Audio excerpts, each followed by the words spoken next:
Like, how much of your Facebook feed is filled with all the stuff happening in the world all the time? What's been happening in the world? Somebody shout out, what's been happening in the world? Donald Trump, right?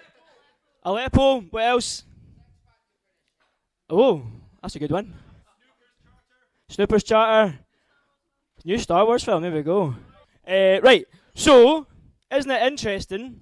Well, based on that, based on your Facebook feed, what else? What's the future going to look like? Bleak. Right, come on. Give me your 3 top dystopian outlooks for the future. Heat death of the universe. That's a belter, man.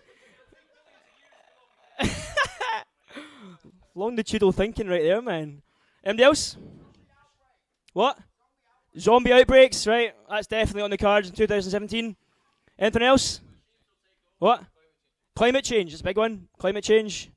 Any others? Any other dystopias? So it's pretty dystopian, really, isn't it? The outlook for the future, according to neoliberalism, according to Facebook, according to the BBC, the future's cancelled, really, isn't it? It's just cancelled. It's done. So we might as well just get on with what we've got now, shut the fuck up and accept it, and just, that's it. That's the best. This is the best that we can do, really, isn't it? I want yous to partake in a radical 10 minutes of speeds utopianism. So what I want us all to do is to move beyond Facebook, move beyond the BBC, and start thinking, because that's what CBI is, isn't it? It's a utopian thought, but the word utopia has been misappropriated. When you say, oh, it's a utopia, we're made to think that that's a terrible thing, that that's something we shouldn't talk about, that that's something that's unachievable and is for a bunch of hippies getting stoned in a cafe to talk about, and that's it. That's as far as it's going to go. But hopefully, I mean, we're not here just to get stoned in a cafe and talk about some random idea, are we? We're here to make culture change, to make life change, aren't we? Right. Okay. This is getting good, man. Right. So, who's got your best utopian idea then? By the way, I think a lot of guys have been talking. Layla pointed out earlier on, she's like, where's all the women, right? So actually, I'm going to pinpoint the women in the room and ask, because the women are the future. Like, that's my utopian idea. The future is female. A lot more anyway. So let's ask the women in the room, what's your utopias? Everyone's going to have a house. Okay, that's a good one. It's a good start. Right, so we've got a house, right? I've got my wee house.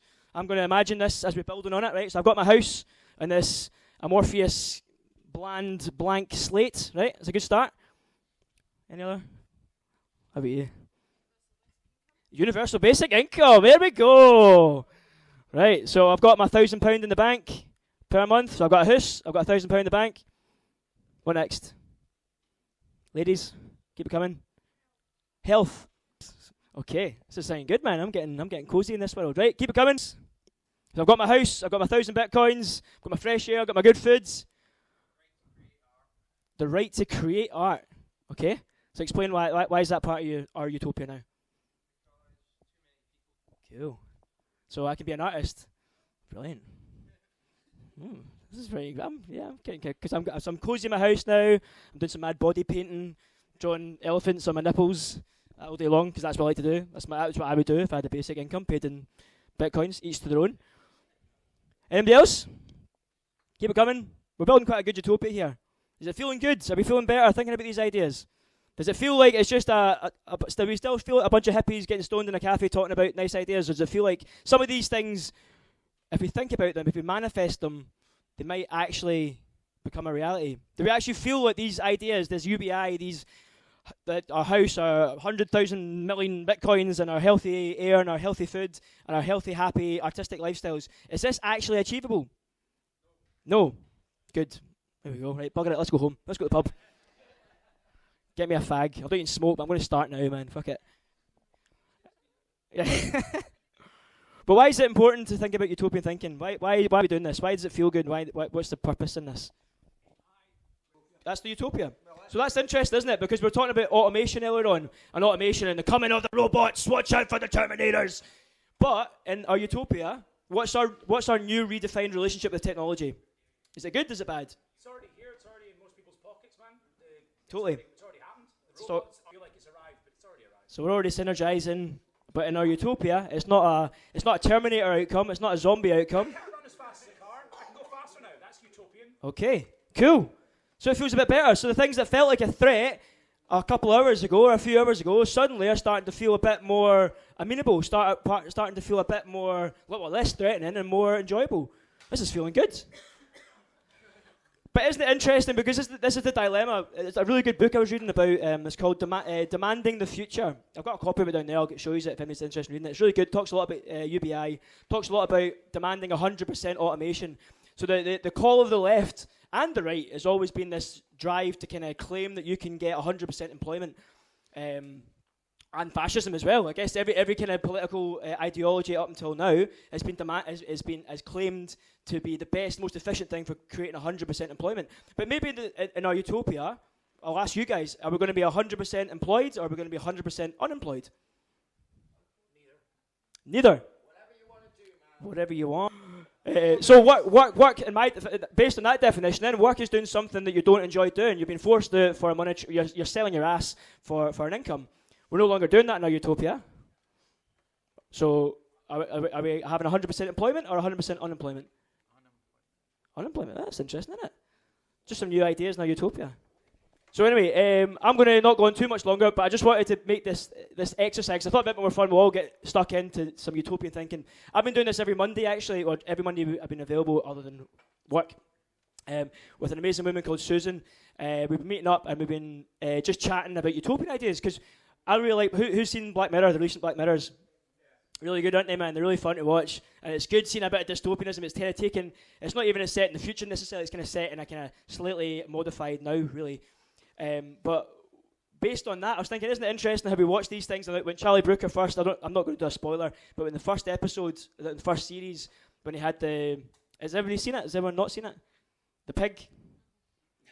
The pig, right? There was an episode with a pig and a prime minister, right? And then that came into reality, didn't it? Remember with the whole Cameron thing, and he was apparently doing the whole pig thing, and everyone was like, "Oh my God, Charlie Brooker, man, that's amazing, man! He predicted this dystopia," and we're all everyone on the left was like, "Haha, see, we told you, we're predicting the dystopia. Stop predicting the fucking dystopia and start predicting the utopia, man. Let's manifest a utopia and not a fucking dystopia, man, because that's the future we want to live in, isn't it?"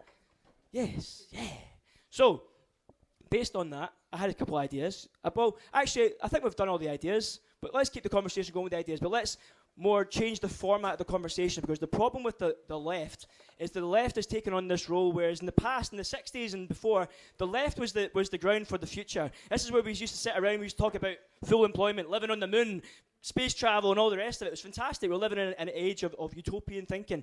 Since the 60s, we've delved into a world where the left and the right have swapped. Conservatism and neoliberalism has become, they now hold the ground of the future. So when we think about, to give a perfect example of that, I'm your factory owner, right? And you are my wage slave stroke paid employee, right?